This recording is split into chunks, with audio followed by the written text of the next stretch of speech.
are listening to the Human Care Podcast, part of the Invisible, Not Broken podcast network. I'm your host, Eva Minkoff. This podcast features conversations with health entrepreneurs, care professionals, patient advocates, and industry changemakers. What do they all have in common? The mission to humanize healthcare. In every episode, we offer unique stories paired with education, actionable tips, tricks, and takeaways, all to help you better navigate healthcare and transform it into human care.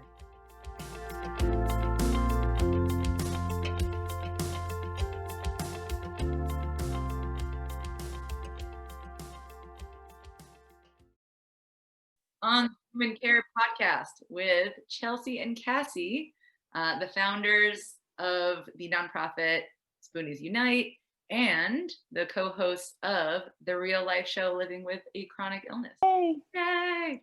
All right, so I'm very excited to read this. So, how did Cassie from Oxford, England, and Chelsea from Golden, Colorado, Golden is a really cool place, by the way, come together in Wichita, Kansas, through their shared goal of advocating for those with a chronic illness to live a full, thriving lifestyle?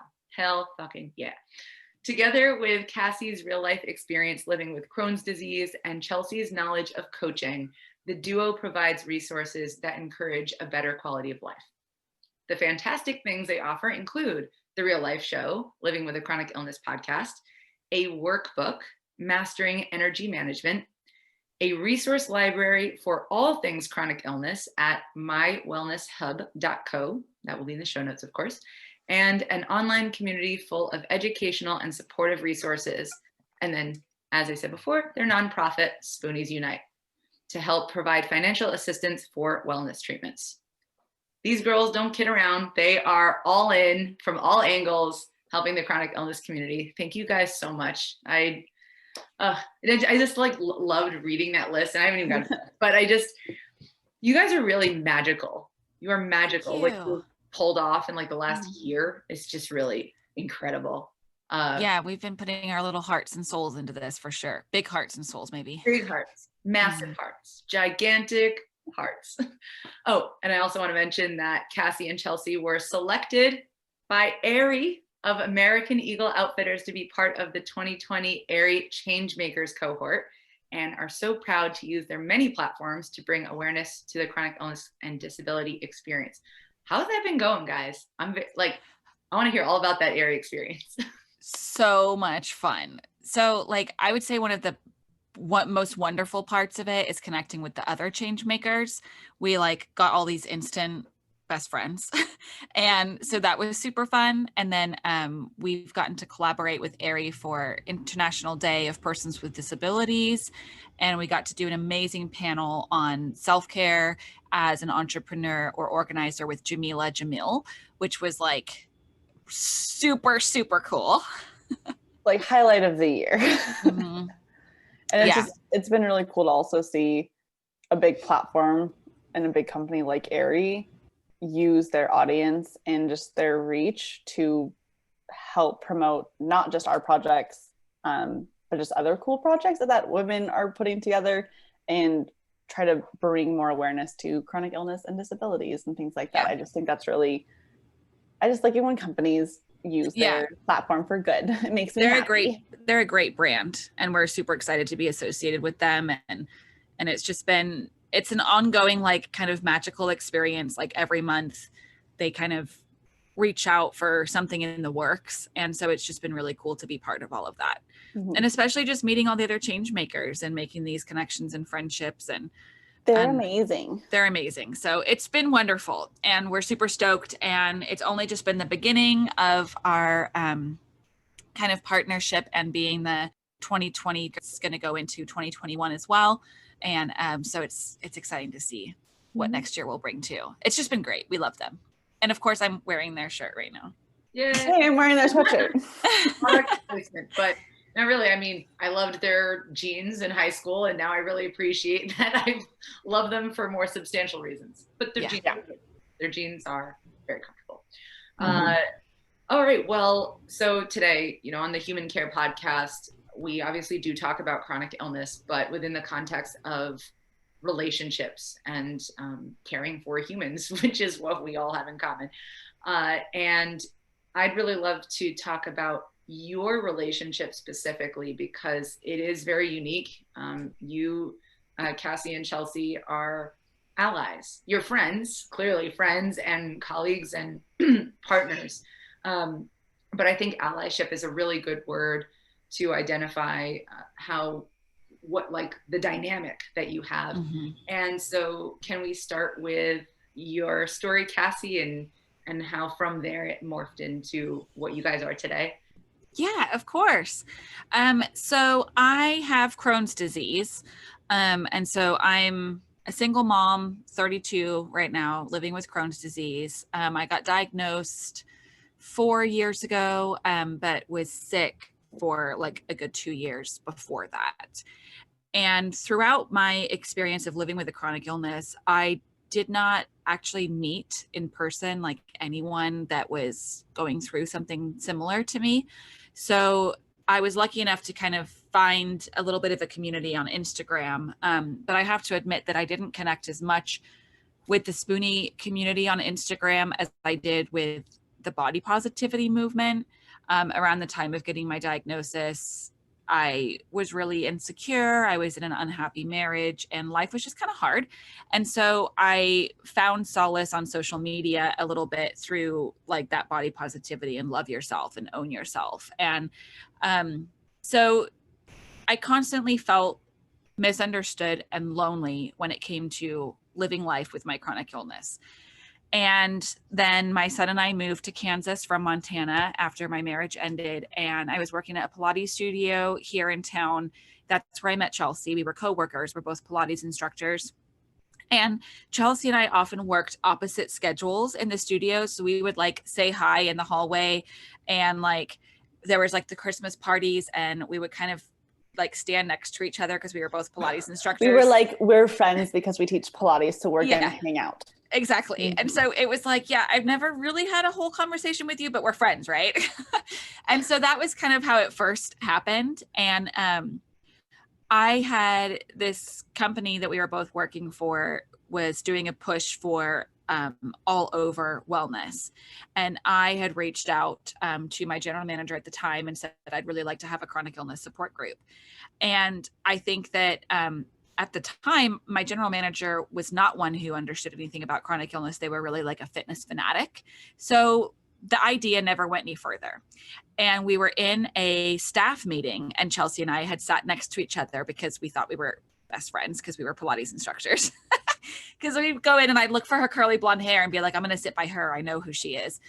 I'd do the same thing. I'd be like, where are my Pilates people? Yeah. Where are they? Where's Cassie? Yeah, we would usually teach like individually in the studio. So we really didn't see each other very much. So in this staff meeting, there was a new general manager who was really like, we're looking at having like cancer support groups at the gym. And, we really want to be like a wellness center, not just a gym. So I like whispered to Chelsea, I was like, I'm just going to reach straight out to her. I'm going to go over my supervisor's head. I really want to do this chronic illness support group.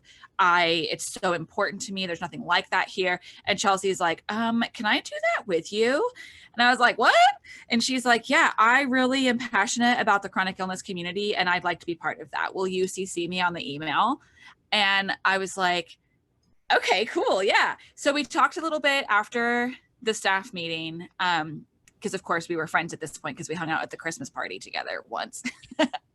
And then basically they approved. The gym was like, yeah, let's do that. So Chelsea and I had our first kind of coffee date to talk about what topics we would bring up in this in-person support group.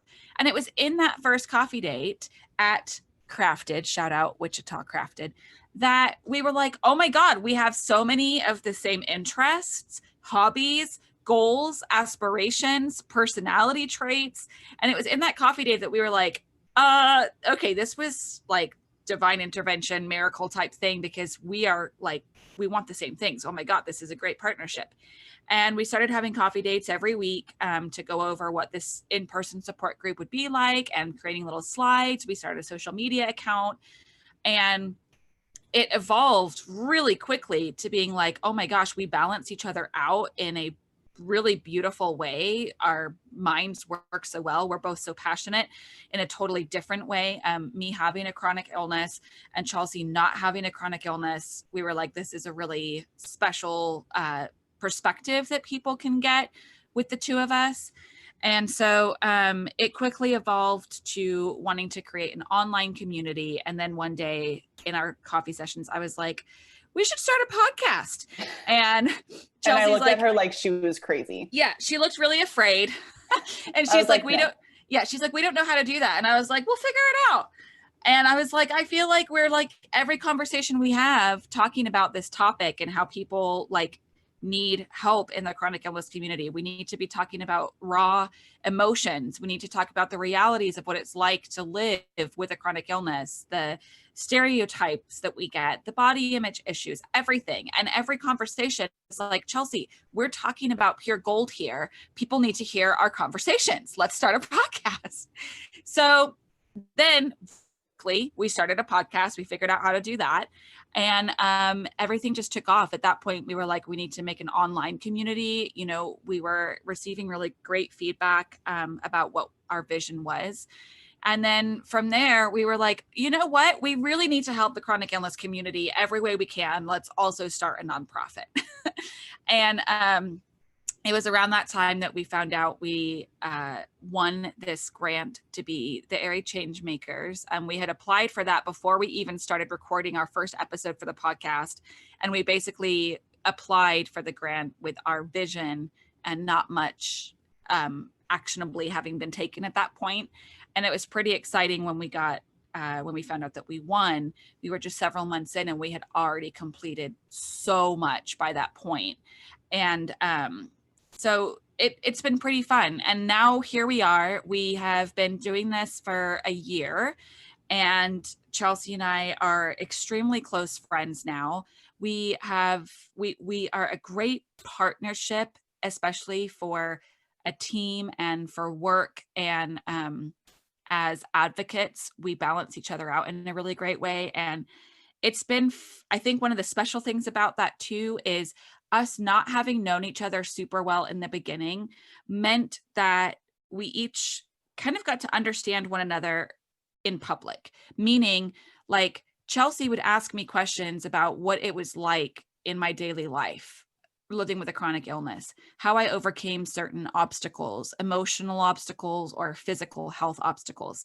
And she asked questions that I would have maybe never been asked by someone who already knew me so well, you know, like a friend for years. And then from that, she'd be like, you know what, I really think we could help people this way, A, B, and C. So we kind of, it was kind of beautiful in that sense too, getting to know each other and being supportive, like I said, as a team and finding out how our friendship and getting to know each other could help other people in that kind of discovery. And so yeah, here we are. We're great friends. We're great partners for our business and our nonprofit and our podcast. And another thing I'd like to add before I pass it along is Chelsea, especially with not having a chronic illness herself, really did an amazing job of helping me to believe that there are humans out there who don't have to experience what we're going through in order to have compassion and empathy and understanding. And I have felt validated by Chelsea. I've felt believed. I haven't felt judged. And having that kind of feedback with someone who's not a Spoonie themselves has made me feel more comfortable in my own skin and to be able to be who I am with this illness, and made me feel capable. And I think that was something really special, because there was part of me before our duo that I was like, I don't know if other people are gonna, if someone who doesn't have a chronic illness or disability is going to be able to understand what it's like. But Chelsea's proved that they can. So I was going to get the short answer, but I ended up giving a really long answer. And I realized that you could have been a lot longer. It could have been so much longer. And I did want to like kind of bring in how our dynamic and her not having an illness, me having an illness, like, and how that's evolved over the last year. And the way that it has helped us both grow. Like I said, in the ways that it made me grow, but I think on the flip side, it's really helped Chelsea grow too. Oh, for sure. Mm-hmm. And I know, like Cassie mentioned, I don't have a chronic illness, but I have worked with people that have. I've had people in my family, people that I love that have illnesses. And my first big exposure was working with a personal training client who, she has multiple chronic illnesses, and she would just talk to me in our sessions about how doctors didn't listen to her, people didn't listen to her, and just how she just basically, people just weren't believing her experience and her story. And I was like, what do you mean people are not believing you when you're saying you're in a lot of pain? Or they're just like, oh, you just need to lose weight and then it'll get better. And I'm like, that's not how the body works. And I'm not a doctor, but doctors have told you that. And I just didn't get it. And so she really opened my eyes to, there's this community of people who are not believed, are treated with a lot of disrespect, that don't deserve it, and are already going through a lot of shitty things with their life. And so I think that people with chronic illnesses are incredibly strong because you're handed a shit deck of cards, for lack of a better phrase, and yet you still manage to live the life that everyone around you is living without the same limitations or challenges being thrown at you every single day. And so I know I've had a passion for working with people with chronic illnesses for a long time, but because I don't have an illness, I really struggled with, can I really help someone, having not walked in those shoes? So when Cassie and I were able to join forces, I viewed it as, oh, I have the person that's going to call me out and be like, this is not going to work for someone with a chronic illness. Mm-hmm. Because she's going to know. She's going to be like, no. And there's been a few times where I've been like, can we do this? And she's like, nope, mm-hmm. That would not work. And I'm like, oh, okay, cool. Thank you. What would work? What would be better? And so it has been a really, really good balance and a really good partnership. And I'm someone who, I am very, very ambitious, and I have tendencies to be a workaholic. And so having someone who can hold me accountable or not put pressure on me to work more, do more, hustle more, and understands that there's limited energy in all humans, it really, really gets it, has allowed me to be able to take better care of myself.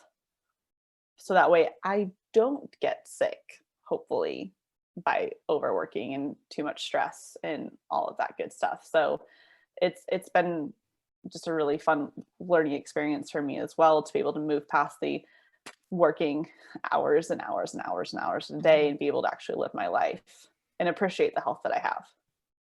Mm-hmm. Yeah. I mean, even though you don't have a chronic illness in the same way a lot of us define having chronic illnesses, at the end of the day, you're still a person who has volatile health. Like everybody has a capability to be ill, or whether it be acutely or chronically. And I think that that's something, at the very least, that we can all be in tune with if we allow ourselves to be. Like you said, weren't aware of some of the limitations, right? But you asked, and you're aware of what limitations in life are like maybe for even momentarily with your health, right? It's like, I feel like shit right now. And then engaging with someone who understands that chronically, maybe what the differences are. Mm-hmm. I know anytime that I get sick or something is causing me pain, I always think like, oh, Cassie probably feels on some level like this every day. Like it was almost a year ago, I had a really, really nasty cold and it knocked me down. I was so tired. My body hurt all the time. And I think I texted Cassie being like, girl, you're really strong for going through this every day. Cause there's a light at the end of the tunnel for me is, okay, in a few weeks, I'm probably going to feel perfectly fine. Cassie had fistula surgery earlier this year and I had a canker sore at the same time. And I do realize that canker sores and fistula surgeries are two very, very different things, everyone.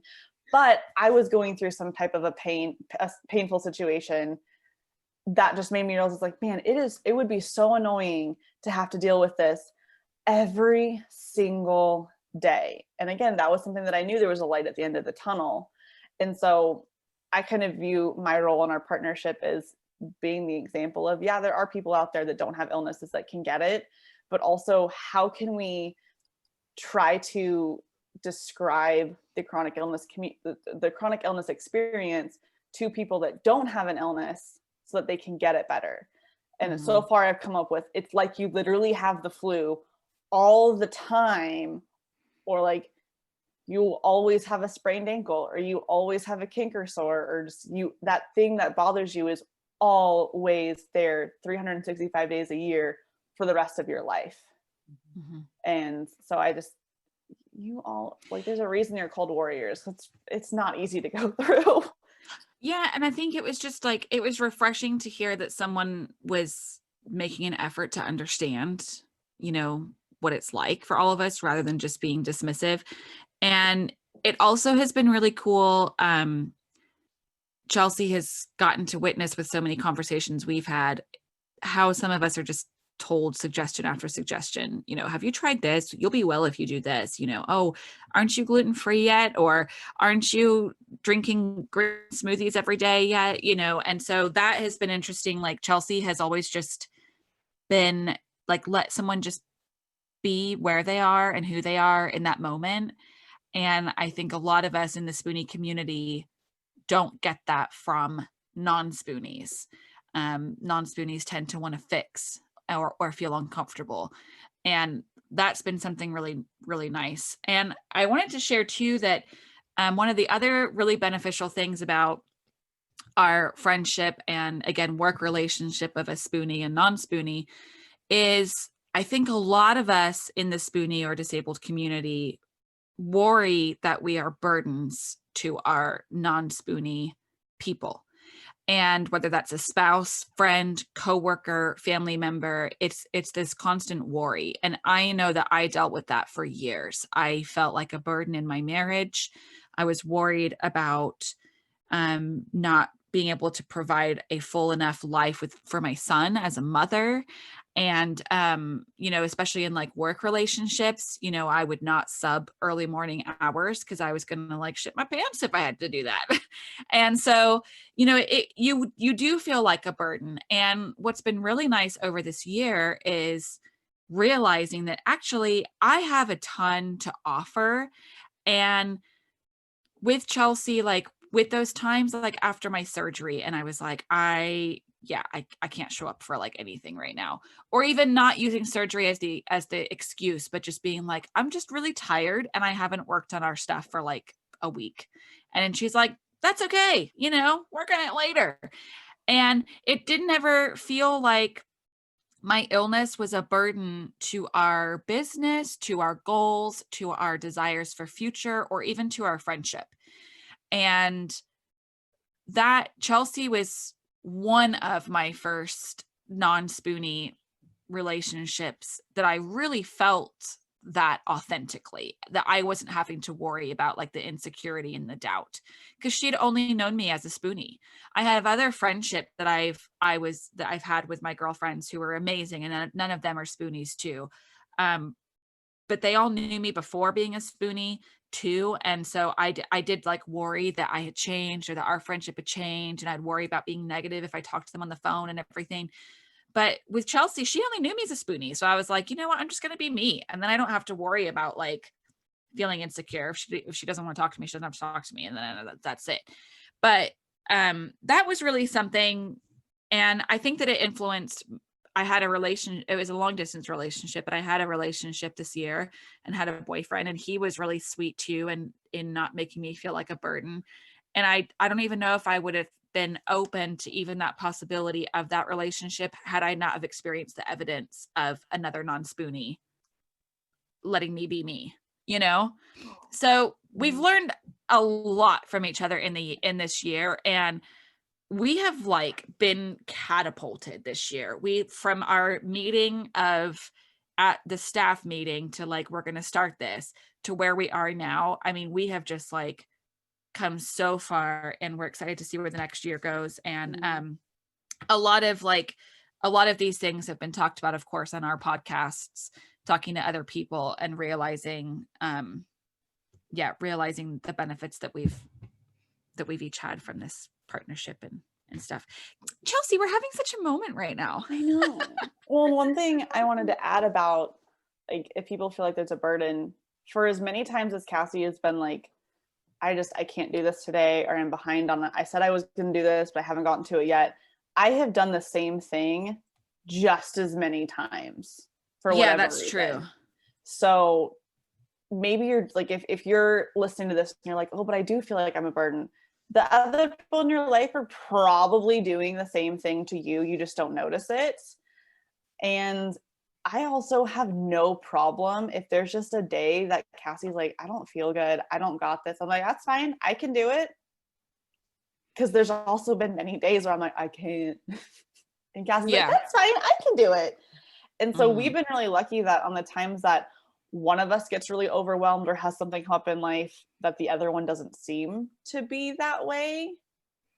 But it's also because I think we both realize that we're humans and we can only do so much, that we give each other a lot of flexibility to, if something doesn't get done, and that's okay. Yeah, that's definitely like structured into what we want and what we're trying to build for our podcast and our business and our nonprofit is flexibility, because life as a Spoonie can be so uncertain and unknown, and our society isn't always set up in a way that supports that. You know, you're supposed to show up 40 hours a week, and if you don't, then, you know, you're going to be fired or some shit like that. And so we are really, it is important to us to offer flexibility, and we hold each other accountable for that too. Like if stuff doesn't get done, oh well. And, you know, we've learned to be like pretty efficient with our time. Sometimes we're not, but you know, that's helpful. So it's also been cool because we're not all that different either. And, my gosh, these were super long answers, but you know, this is how it goes on a podcast. You just start chatting. This is great. Okay, cool. Don't worry. Actually, I love that, Chelsea, you naturally brought this up, because I was going to turning the tables, right? Like, what is it like to be an ally from the other direction when you're like, Cassie, you're someone with a chronic illness and you're talking to someone who's not, who doesn't have a chronic illness. How do you give them space to be human and not judge them for not being as sick as you, right? Or not sick at all. So for instance, I guess I'm in an in-between spot with some of my coworkers, or like my original co-host, Monica. Monica and I have a lot of the same conditions. I have Ehlers-Danlos syndrome and fibromyalgia. By the way, that's new since I've spoken to you guys. I now have Ehlers-Danlos. Woo. Okay. Yay. Anyway, so Monica is much worse off than I am. I live a relatively normal life, always in pain and discomfort, but relatively normal life. She doesn't. And I feel guilty complaining about my issues or my setbacks. And I love that she said to me, because I think it would have been so obvious, it's so easy for her to be like, well, you don't really know like what it could be like. But she said, no, it's your relative experience, right? That's what I've said too. Yeah, this is hard for you. In your world, this is not normal. This is difficult. And just because it's not, like Monica says, she's at a 7 or 8 most of the time on like the pain scale. I'm like, I can't imagine. But she was a really supportive partner as well to me, in that she wasn't judging me for being upset about my relative pain scale. So I just wanted to see if you guys had things to say on that as well. I mean, I think what you just said is everything is relative. So like when I'm texting Cassie being like, oh my gosh, I have a kink or sore and it's annoying, but you live with so much more pain every single day. Like, how do you do it? Cassie doesn't just go and be like, oh, you just have a kink or sore? Poor baby, stop crying. She's like, oh, I'm really sorry you have a kink or sore. That sucks. But then she's also like, but also thank you for realizing my pain is valid too. And so it doesn't turn into a competition. It just, it ends up being like I'm not used to living in pain all the time. So if I am in pain a little bit, I notice it a little bit more, where Cassie's like, well, I'm in pain all the time. Plus, like talking about the pain and it being like all relative in the judgment. Cause I like Facebook groups for chronic illness can sometimes be a pretty toxic environment. And there was one gal that was, I don't remember the specifics of it right now, but she was writing something in there and someone else commented and basically was like, well, if you really did have IBD, then you wouldn't be able to do any of these things. And I was like, what the fuck, man? That is so wrong. You know, I was like, that is so shitty. And it ended up putting me on this spiral. And I wrote like a couple of Instagram stories, maybe a post, I can't remember. But it was talking about the pain scale, actually. And it was like, you know, in our society, one is kind of praised if you have like a high pain tolerance. Which is stupid, but that's a different argument. And it's like, it's all relative. You know, maybe one of us experience it, like has a technical high pain tolerance, air quotes, and someone else has a low pain tolerance, air quotes. That person with the low pain tolerance is still having excruciating pain, just like the other person, and experiencing it. And it's like, you know, going into, a physical therapy appointment and being like, oh yeah, you know, I never went below a 3 in my back pain, and I never went below a 6 in my rectal pain, you know, for the last week. And they're like, when did it peak? Or what was the peak? And I'd be like, oh, you know, like an 8 or like a 6. And I'd want to be really careful with those numbers because, you know, a 10 is like, fuck, you know, but for someone, who's maybe not like living with that all the time, like for Chelsea having that canker sore, and you have that, and then it's all you can think about because, like you said, you're not used to it. And so it's bugging every single thing. That is what it can be like for us. And maybe for us, we're at technically a quote, air quote, 8 on the pain scale at that point when we can't think of anything else. But it is all relative. We're all living our own experience and what we are used to or not used to. And I think if anything, I mean, I never judged Chelsea for anything she ever said or what she was going through. Like if Chelsea had anxiety, I was like, fuck yeah, man, anxiety sucks. Like that can have a ripple effect for your entire week. And I never was like, well, your anxiety is not what my anxiety is right now. And it was even to where like on Monday of this week, today's Friday, on Monday, I like woke up with anxiety. I had a lot going on in my personal life, and I just literally woke up and was like, okay, I'm going to have a panic attack today. I can feel it. And I texted Chelsea and was like, I'm having so much anxiety, help, basically. And I was in a place where I couldn't think of any of the tools. Like my mind couldn't go to my little toolbox of like, these are the things to do when I'm trying to avoid a panic attack or anxiety. And I reached out, you know, and said like, help. And Chelsea just texted back and was like, I'm so sorry that you're feeling that way. What is the thing that you're most afraid of? What is the worst that could happen? And I texted back the worst case scenario. And then I texted back and I would be okay if that happened. And in just those few moments, it did just talk me down to help my mind like get to that place of, okay, if really worst case scenario happened, which that's generally what our anxiety is coming from, is the fret of the worry of getting to that point. And you face it and you realize, or you know, someone prompts you to ask those questions, like, what would you do if that happened? How would you get through it if that happened? It brings in that logical part of your brain where you're like, okay, like I would get through this. I would be okay. It's going to be okay. And it was like 2 days later or a day later that Chelsea was texting me and was kind of like, sort of not necessarily having anxiety, but like a little bit of insecurity. And she's like, I need to work through my own process about being able to help like the Spoonie community without being a Spoonie myself. And I wrote back to her and was like, okay, yesterday, who did I text for having my like anxiety moment? I was like, I chose to text you because there's so much to offer, you know? And so I share that because again, it goes into like, you know, there's so much to offer either way. There's no judgment, you know, just be yourselves. We each have stuff going on. One day I'm like, help me, talk me off the cliff at this panic attack. The next day, Chelsea's like, I'm feeling a little unsure. I'm having a little bit of anxiety. I'm feeling a little bit nervous. We all have that. So then she reached out. So it's like, we all, that's when it's in those moments that we're like, we're not that different. It's just that our topics of, I guess, quote, issues that we have to deal with on perhaps a daily basis are different.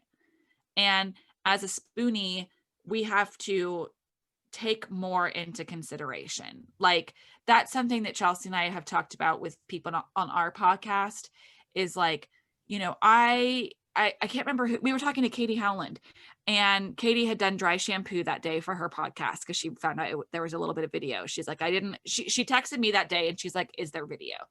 And I didn't write back right away. I didn't see the message. And then she texted back and she's like, okay, you're a spoonie. You get it. Do I need to use my spoons for a shower? Because I don't really want to. And I'm like, no, dude, I haven't showered, you know, don't worry about it. And we had a whole conversation on the episode about that of I had showered like 2 nights before and used dry shampoo that day. And I knew that I was going to shower like the next night because that week I had this, and this going on. I was going to make dinner. So I knew I needed to shower on these days or it would be dry shampoo all week. And Katie having endometriosis and several other chronic illnesses, diagnoses, same thing for her. She had to like plan when she was going to shower that week. And Chelsea chimed in and she's like, you know, this is an issue I don't have to experience. Mm-hmm. You know, she was like, I do think, oh, I'm really tired. I don't really want to wash my hair right now. But she doesn't have to think of the ripple effect of actually like, this is going to take away from something else another day. I don't plan my life around my showers. Exactly. Right. And so like, I'm tired. I don't want to, not because I couldn't. Yeah. And so that was kind of an interesting like conversation. And it took us on to an interesting little tangent of like, Chelsea chooses to make decisions or like meal prep or something to just help herself set herself up for like a better week or take the stress off for a day of not having to worry about what to cook because she's prepped the meal or whatever. Whereas for a spoonie, we're not just looking at eliminating that stress. We're trying to conserve our energy. And so again, we're dealing with the same issues. It's just different, you know, like a different background behind it, different perspective. Yeah. Different intention behind why we're doing it. So that's been something interesting too. Yeah. It's funny. You guys, it's like, I don't even need to ask questions. The questions that I wanted to ask are just happening. So it's great. We're good at talking. You guys we are professionally. I love it. You guys are fantastic. So I was going to ask, when you do have really contradictory perspectives, like how do you guys handle that? How do you get on the same page when maybe it's a little bit harder than usual? So for instance, I really liked this example of, before we were talking about how everything's relative and essentially we all have the same emotions and feelings, and that's one thing we can relate on. But a perspective on life maybe is a bit harder. So for instance, Chelsea, for you, correct me if I'm wrong, I'm thinking out loud here. There's nothing in your life maybe that you can't do because of your health limitation. Yeah, I think that like, I mean, I have tight hips and tight muscles and I'm not a gymnast, so I'm not going to like do a backflip tomorrow. Right. But like there's nothing normal, like quote unquote normal that I'm like, oh, I can't do that.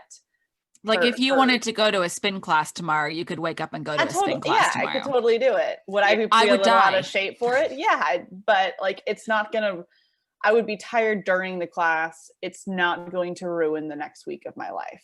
Right. So it's not, so now it's not relating in terms of emotions, something we can all get on the same page with regardless of where the emotions come, but actually a type of experience in life. Mm-hmm. So the experience we're talking about here is the experience of needing to plan everything so that you're actually capable of doing it versus planning so that it makes your life easier. So yeah. So how do you guys deal with? So like, I think another good example, I've two that I think will tie into Chelsea, you like adding on to your experience of it. One of them being when Chelsea and I first got our support group up and going, she had a coaching program and she's like, I'd love you to go through the coaching program and let's see how we could potentially tweak this for Spoonies. And so much of it was like gold and great. And I was like, this is like totally relevant for all of us, but there was a meal prep and nutrition portion. And I just was honest and I was like, it's really not relevant to us. Like food can be a really fucked up topic for us. It can be a really emotional and stressful topic. And so I kind of was like, it doesn't really fit. And so that whole thing needed to sort of like be redone. that was one way. It was just honest conversation of just being like, yeah, this isn't relevant to us as the Spoonie community. The second thing would be tomorrow, Chelsea and I are going to get together in person. And I texted her and was like, hey, how about we do like 11 to 7? And my thinking behind those times was, okay, I could sleep in until around 9:30 and wake up and have my coffee and get my bag together, you know, go to the bathroom and get over there for around 11. And if I'm there all day, I am going to be tired. By the time I get back from at 7, what will I need to make for dinner either tonight or just like have a bagel when we get back tomorrow? Because I'm going to be too tired. I can't make dinner tomorrow night.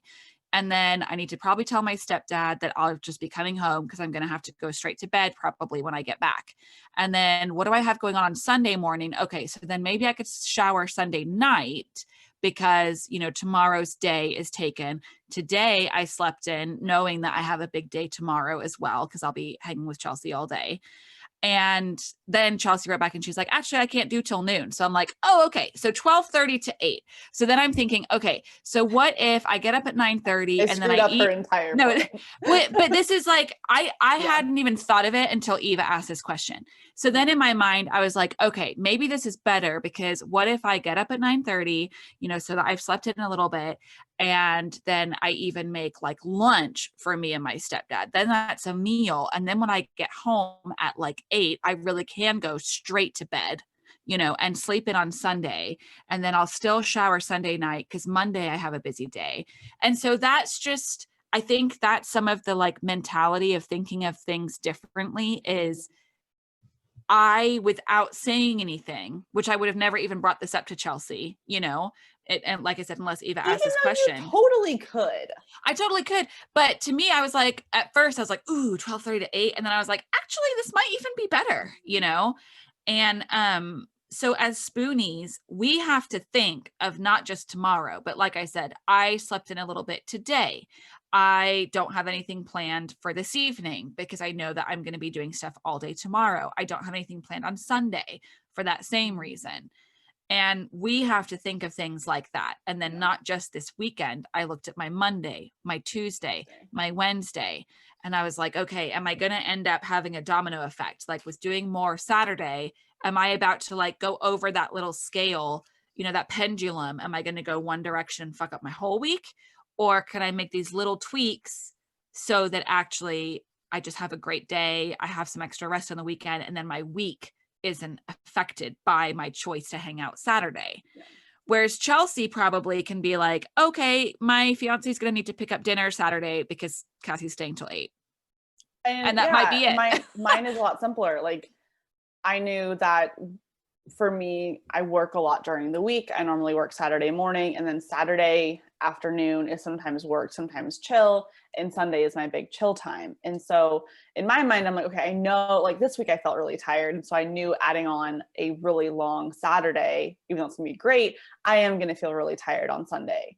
And so the only thing I really had to think about was my in-laws were like, let's go make Christmas cookies. And I'm like, I do not want to make Christmas cookies on Sunday if I'm going to be spending my entire Saturday doing other stuff. Like I'm going to really want to just chill out on Sunday, especially just how this week has been going. I know I'm going to need that time to recharge, but I'm thinking about one day, not however many days you're going to be and back. especially your word choice, like you're looking at one day to recharge for the next week.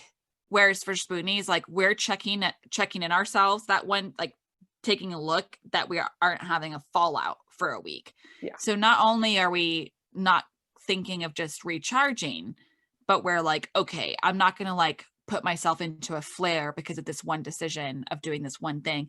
And I'd like to disclaimer that sometimes it is completely worth it. Like I have definitely gone out dancing with the girls. You know, this was like a year ago. I haven't this year, obviously the Rona. But like last year for Christmas, over Christmas break, you know, I was like, yeah, I'm going to drink a lot of alcohol tonight. I'm going to dance with the girls. I'm going to stay up until 2 a.m.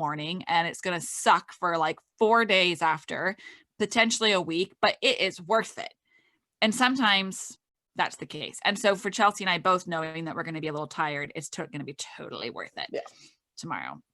And in some ways, when you feed your soul like that, that's recharging. Like, I know that we're going to be tired because we're going to have to use our brains a lot.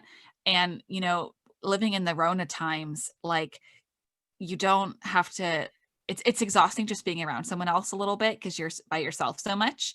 But I could also see us both feeling actually really like energized and recharged from being around each other's energy tomorrow too. I'm sure there's some people that are like, why do you need 8 hours to like plan to hang out? If you can't tell, we talk a lot. And so we have to plan in the fact that we haven't seen each other in person and really been able to hang out for months. And really most of this entire year, since we did get really close, we haven't been able to spend a lot of time together. So we're planning in not only like productive kind of work things, but also just the fact that we're two friends that actually get to spend a Saturday together. Yeah, we're like so excited. We were like, okay, so we've really learned early on that we need time constraints. Otherwise, we could just go. So we're like, and that's not helpful because Cassie's got limited energy. Yes. We don't need to spend half of her spoons for the day talking about whatever we want to talk about. So yeah, we've had to be like, okay, we're going to get the first like hour and a half where we can just be excited that we're together and be friends and chat. And then we need like 5 hours of actual productive work time. Yeah. So yes, we do need extra time, but I think that's a little example of like how we have to think differently and operate differently. And was that your question? Yeah, it's like, how do you work through knowing that those perspectives are different? I think you just know that they're different, and you just let each other be each other. Yeah. Like that's, I think, a huge part of just that's one of the nicest things is I think we just let each other be ourselves without judgment. Yeah, without judgment. And like, you know, we've even like said things to each other like, don't judge me, but I want to say this. And then we're like, why would I judge you for that? Not only that, but we usually write back like, dude, I was thinking the same thing, you know, it's fine. You know? And so like, I think that's been nice too, is we sort of, and maybe that's part of like the real life show. That's the name of our podcast, is we are just really open and talk about all the things. And I think it has helped us each be more unapologetically ourselves, you know, and just be like, okay, this is really how I feel. How do you really feel? So it's made us be honest with each other. And part of that, like I said, is probably to do with our brand. We are the real life show. And so it would be a little bit like hypocritical if we were being, you know, weird with each other. Well, so we're pretty open and honest with each other. Like just if you have someone in your life that you don't feel like you get to be honest with, maybe reflect on, do they really need to be in your life? Like if you've got a friend that's really going to judge you that much for canceling on you because you just don't feel good.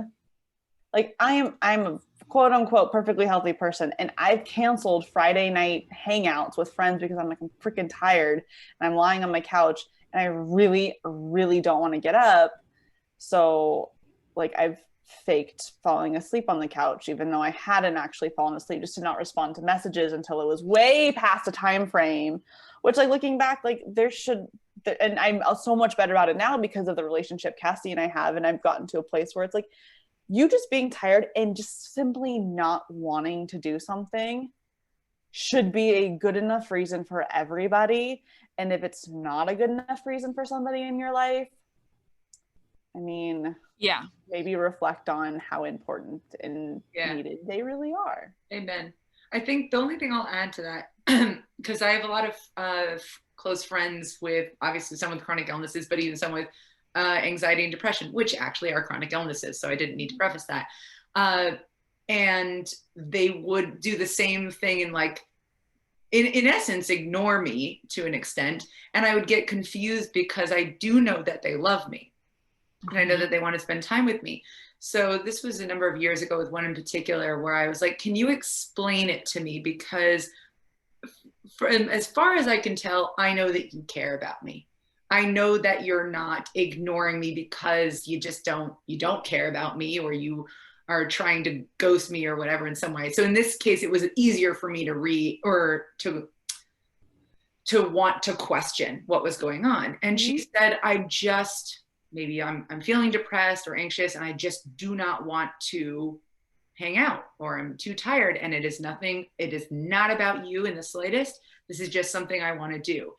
And it completely changed how we communicated. And I think we became a lot closer after that, where she would say stuff like, I'm just really not in the mood, or I'm just too tired. And I wouldn't take it personally at all. Like, I know how you feel about me, and I know what's going on with you, or at least I understand that I don't understand, and I'm not going to judge that. I know that you will see me when you can see me. Mm-hmm. And so I guess, do you guys have anything to add on to how you have those conversations? Clearly you guys made it work for yourselves like that.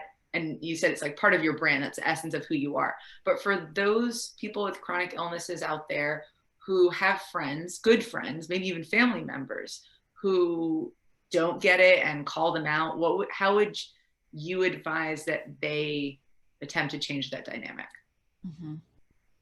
I mean, I think that can be tricky, because I think that there's some relationships that the other person is never going to get it, and they have or they're not willing, or they don't have the capacity to try to understand.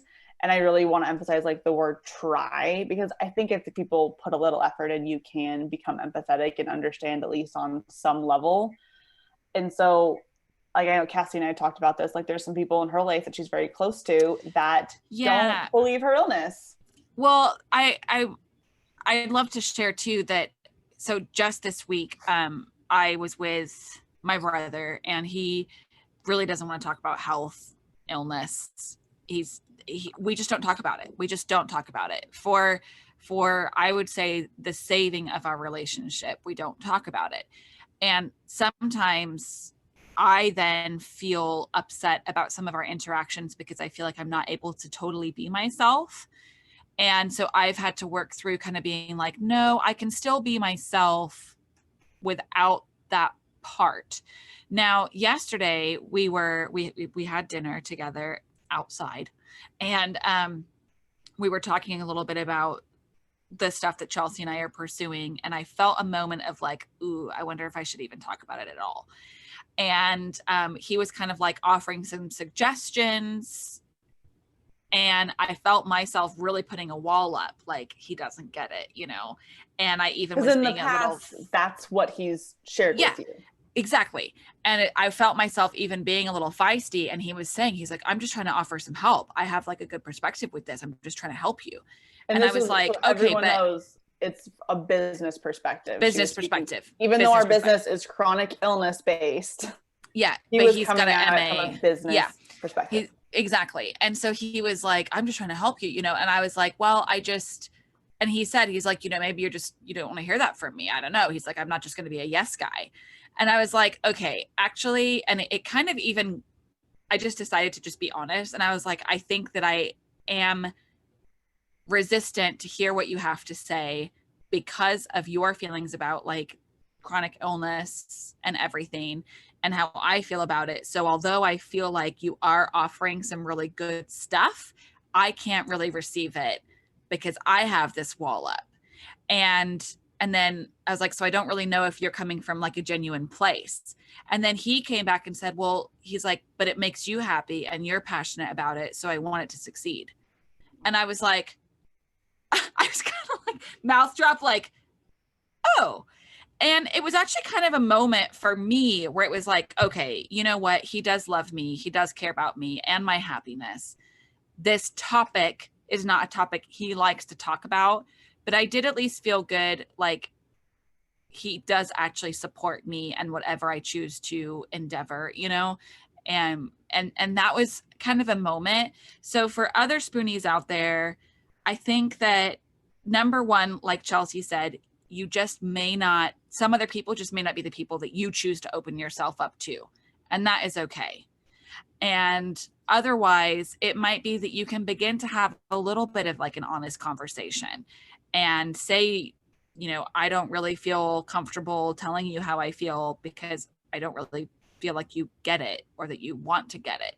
And you might have a lot of freedom with that. I mean, I've had conversations with friends too of like, I feel like I'm kind of a burden. I feel like I'm being really negative on the phone all the time when I feel like shit right now, you know, life is really hard right now. And I don't really want to answer the phone because I don't want to bring you down. And then I don't want to feel insecure about it.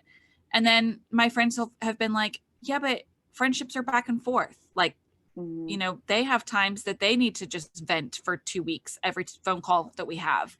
And they need that time too. And I was kind of like, oh, okay. So this is like, okay. So I think just, you can always just like tiptoe or test the waters, you know, with your toes and have a little bit of like an honesty conversation about it and see if your person that you're talking to is up for opening that door and just talking about it a little bit. And I really am glad that you brought up, Eva, your friend, and how she was like, sometimes I'm just depressed and I don't want to hang out and it's not about you. Is living with a chronic illness, often we can feel a little self-absorbed because life is hard. And when you're focusing on getting through each and every day, it just feels a little bit like everything revolves around you. And maybe you are reaching out and trying to have these conversations. And I constantly get insecure that I'm being self-absorbed. But that reminder of your friends being like, this isn't about you. I'm having a hard time and I'm not reaching out right now. Then you can be like, oh, okay. And if they're opening it up well enough to be honest, then you should also be honest back. And I want to also say that one of the beauties of honesty is it helps you let go of like having to worry about being insecure. So this romantic relationship I had this year, like I said, it was long distance because of COVID, but he was the first male that I have like 100% been myself with, because I was kind of to a place where I was like, oh, it's so exhausting to like be a version of myself or whatever. And then I have to worry, do they really like me? And if I really show my personality, are they going to still like me? And that's true for, I think, romantic relationships, friendships, family members, everything. And so I kind of was like, okay, I'm just going to be myself because I'm happy on my own. So if I have like a partner, then this is like a bonus, you know, they're going to be really great. And that was one of the most enjoyable parts and things that I learned from that relationship was I just was myself. And then I didn't have to worry. So it eliminates this whole layer of insecurity that we all deal with all the time is who I am. Okay. If you're just you, and then the people around you are still around you, then those are the people that you can invest your time and energy into because they like you. And if you lose some people, then bye, Felicia. You didn't need them anyway. And I think, gosh, right? I think that's one of the reasons why Cassie and I also have such a strong friendship is because not only do we have a lot of like just interests in common, but we also share a lot of values that are very, very important to us. Like we both very much value honesty and open communication. And so because of that, like we don't beat around the bush with each other. Like I'm never sitting there wondering, is Cassie mad at me for something? Because she would have told me. Oh my God, I feel the same way. Like I mean, not that we fight or have major disagreements, but like there's been times when we have not seen 100% eye to eye on the important tasks to do in our business or what the next thing is. What to prioritize. And like, I know there was one time where it probably didn't help, but I think if I remember the timing correctly, like we both had like a couple of stressful weeks. And we both had to go. We were on like a time crunch and trying to talk about really serious shit. And we were trying to argue, like not argue, but like be like, this is why we should focus on defend this. our like, opinions. No, I am right, because we both, since we prioritize open, honest communication, we're gonna be like, no, this is what I think it is. But we never got mad at each other for it, and we stood like when we stepped back. Like, it was probably good that we couldn't keep talking. There was an end point that had to come to that conversation, because when we stepped back again, we were like, okay, we both were actually right. Yeah. And so I think knowing that we prioritize honesty over being like politically correct is not the right term. We're not like, yes girls. Yeah, we're not so we're not always gonna say what we think the other person wants to hear. We're gonna say what we actually think, and that I think also helps drop that insecurity. kind of concept. So yeah, absolutely. And then Because also after just that, strengthened our friendship. yeah, after that, we ended up texting and we're just like, okay, I'm actually really glad that we brought this up, you know, because this was good. Yeah. And we each had tried to see each other's perspectives. And then we were both like, okay, we're both totally right. And it was our first, it wasn't even a disagreement. It was just a difference of opinion of priority. And that's another value that I think we have is compassion and empathy.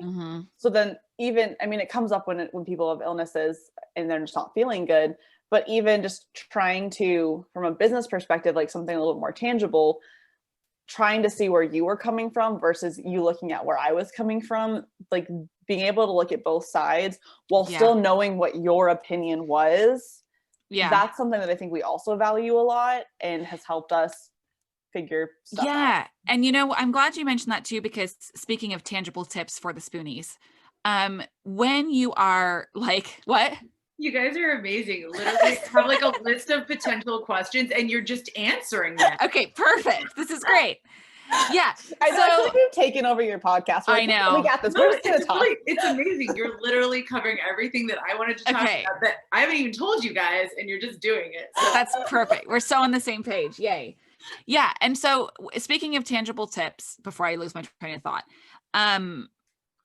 it's going. So when we are constantly faced with like people offering suggestions, like, hey, have you tried this? Or have you tried that? You should do this. You should do that. You know, it's going to cure your chronic illness. If you just bathe in kale juice, you're going to be healthy. And so when you're hearing these things, I think that often we put a wall up like right away and we're just like, you know, like, and you kind of get shut down to that person. And I found myself feeling that way to my brother last night, where I was like, he doesn't even like chronic illness. He's like, ugh, you know, he won't even talk about it, you know? And so I'm like, I don't want to hear anything he has to say. But he did offer actually like a pretty good idea. And while we were at the table and he was like obviously brainstorming and his brain went on this like road, and then he said this really good idea. And then there was a moment of silence. And then he's like, that was a great idea. If you don't do this, I'm going to do this. And I was like, yeah, it was a pretty good idea, you know? And I was kind of like, and then when I was driving home, I was like, oh, fuck, that was a really good idea. You know? And so I found myself like driving home, having kind of a moment of growth. Like I had to actually get out of my own way to be open to someone who doesn't get it, might have an idea that could be helpful. And when I was going to say, I think people that are offering advice also need to come at it in a different way. Because I think a lot of times people are given advice and it's like, well, this is the thing you're doing wrong. If you do this right, it's going to work perfectly because I am the expert of everything, which is not true. And so one thing that I've tried to make a very conscious effort of is asking for permission to give a thought or advice. Like we have in our community, we have this thing called Whining Wednesdays because we want it to be a space where you get to complain and bitch and moan and vent about whatever's going on in your life in a safe space where you don't have to worry about being the negative Nelly. You get to, because if you've got shit in your life, you need to get it out. Like you just can't hold it in. It's not going to help anybody. So we've created that space for people. And I know that there was one time one girl was talking about, on top of all of her illness symptoms, she was really overwhelmed, just like schedule timing wise. And one of my strengths is time management. It's something that I've just, because of the choices I've made in my life, had to become really good at. And so I was like, okay, the purpose of this thread is like, we have the disclaimer of you are not meant to get advice from this. It is just to bitch and moan and complain and have someone come in and say, I'm really sorry, that sucks. And so I was like, okay, I actually like have a tip for you that could maybe work. Not saying it's going to, because it's something that worked for me. Something that works for me might not work for somebody else. Just like medications that work for one person, even with the identical illness, is not going to work for somebody else. It's just an idea that you could maybe try. And so I presented it as I'm really sorry, that sucks. Would you want to hear how I've handled that? And that gives the other person the space to say, yes, I do want to hear about it. Or no, I don't. That's not what I don't need. Because maybe you're coming from a place where you're like, I have tried all the time management or all the health or whatever tips. I'm not in a space where I want to hear about it. And that's okay. But this girl was like, actually, I would like to hear that. And so we talked about it. And then she can take that advice or my experience and run with it or not. And so I think if you're listening to this and you're like, oh yeah, people are always telling me stuff, maybe just politely ask them, or maybe not so politely. If you're really tired of it, you can scream it in their face, no judgment. Like, just ask them to ask you permission before giving you advice for no reason. And maybe that's something we should do better as a society, is not just being like, oh, well, you need to do this. You're obviously doing this wrong. Fix it. It's asking permission. On that, honestly, it's something I've had to work on for a long time, because I'm a natural caretaker. And I thought I was doing my best by giving people advice, like unsolicited advice, because it's like, this is me showing I care. Or even giving examples of how I've experienced something similar, which I recognize is like the worst thing that you can do. But I did out of love. So I think my friends and even family accepted it. But over the years, I've recognized that, you got to ask permission. Maybe you ask directly, like, do I have permission to? But in some way, recognize that just because people are complaining doesn't mean that they are seeking your advice. Yeah, so something. And I've struggled with that too. I'm a fixer. When someone comes to me with a problem, I'm like, can I fix it for you? Oh, I can't. And so that's the better word. Better at caretaker. I mean, I am a caretaker, but fixer. Yeah. Oh, 100%. I mean, I'm the exact same way too. I'm also a very caretaker fixer person. And I know that some of the first time that I felt like I could just be was with my Pilates instructor. And I was like, my butt hurts, my tummy hurts, everything hurts. And I lay down on the reformer for Pilates, and I just had tears in my eyes. And she just looked at me dead in the eye and she was like, that fucking sucks, man. And I was like, and then it was over. And I was like, and then she probably made you do really hard Pilates stuff. And then we did Pilates. Yeah. And I was just like, and it was actually like a life-changing moment for me, because I was like, yeah, it just fucking sucks. There's nothing that can be done about it right now. Nothing's going to change it right now. Hopefully some Pilates, but I don't really want to talk about it. But I also am like, everything sucks and it hurts. And she just was like, looked me dead in the eye, validated it, was like, that is shitty. And then we kind of like, in a sense, moved on. And so I've really tried to be more that way. Like, I'm so sorry, that sucks, or like just letting people be in it. But it's hard, especially as a mom. Oh my God. Like, if my son has something wrong, I want to fix it, and I want to fix it right away. And I am sometimes like I'm finding that it's more often than not after the fact that I have to go back and be like, shit, I tried to like fix everything and I didn't let him just be.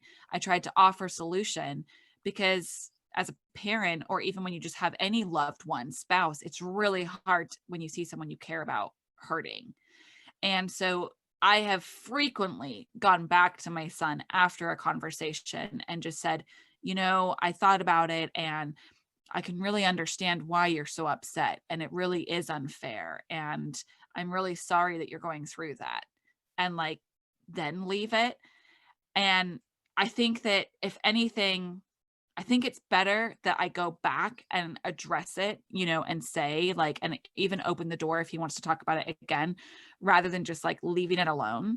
And so I think, for those of you listening too, if you are experiencing that with someone, like if you have a cousin who's like always like, I want you to be fixed, did you try this, did you try that, I was reading this, I was reading that, maybe you can go back to them and say, I really appreciate how much you care, and I have tried all the things, and I really value that you're always looking into the next best thing that could work for me, but it's a complex illness, and sometimes it's overwhelming for me or stressful, and I like to visit things at my own time.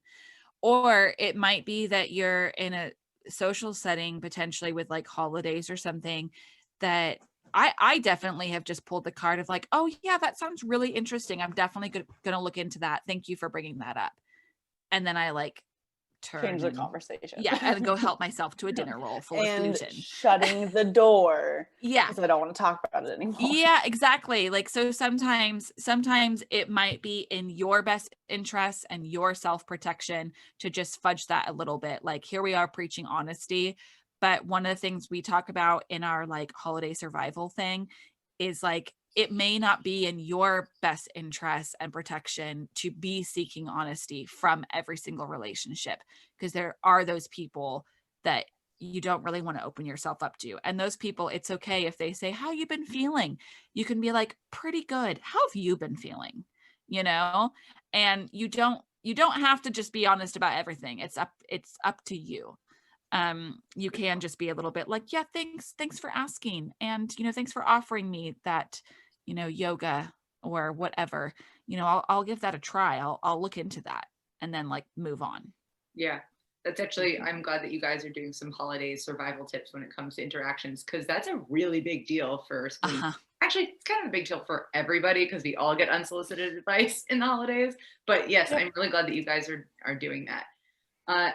Actually, in the spirit of being compassionate, I want to note that we only have a few minutes left until you both have to go do things. And Kathy, you need to save some of your spoons because you got stuff coming up.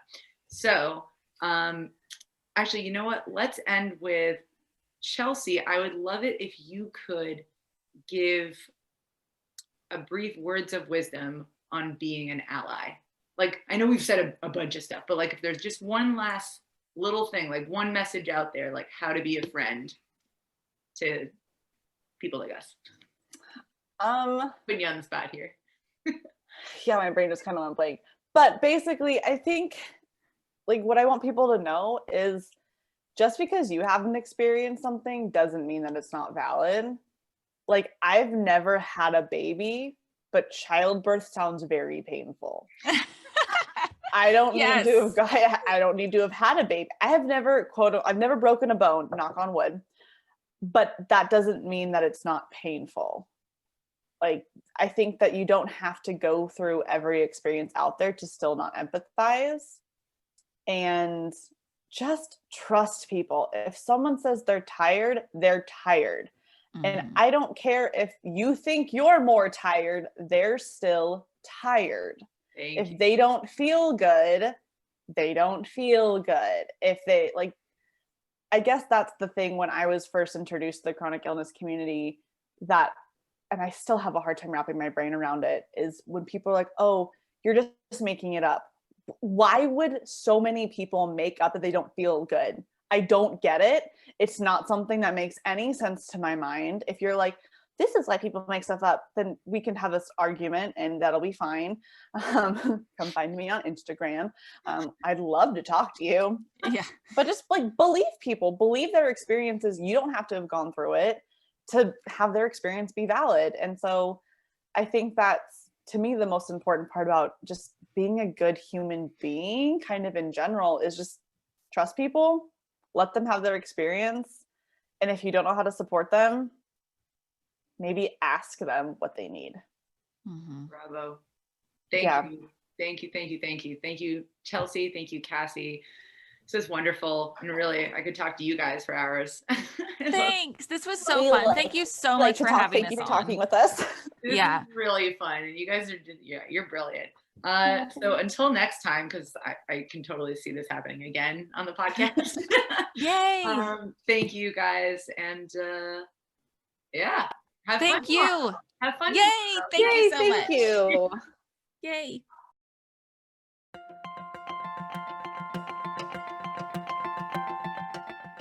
The Human Care Podcast is part of the Invisible Not Broken podcast network, a network that includes several chronic illness, disability, and health-related podcasts, including Explicitly Sick, hosted by Monica Michelle, Discomfort Zone, hosted by Jason Herderick, and of course, the original Invisible Not Broken podcast.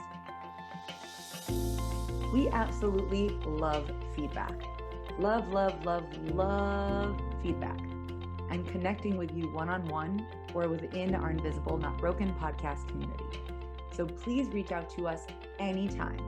We're open to topics, critique, you name it. This is a podcast created by us for you. You can find information about all of our network podcasts, community, and how to contact us all on invisiblenotbroken.com. You can also find us on social media platforms through the handle Invisible Not Broken and humancare_podcast. That's it, everyone. Thanks for listening and being a part of our mission to transform healthcare into human care.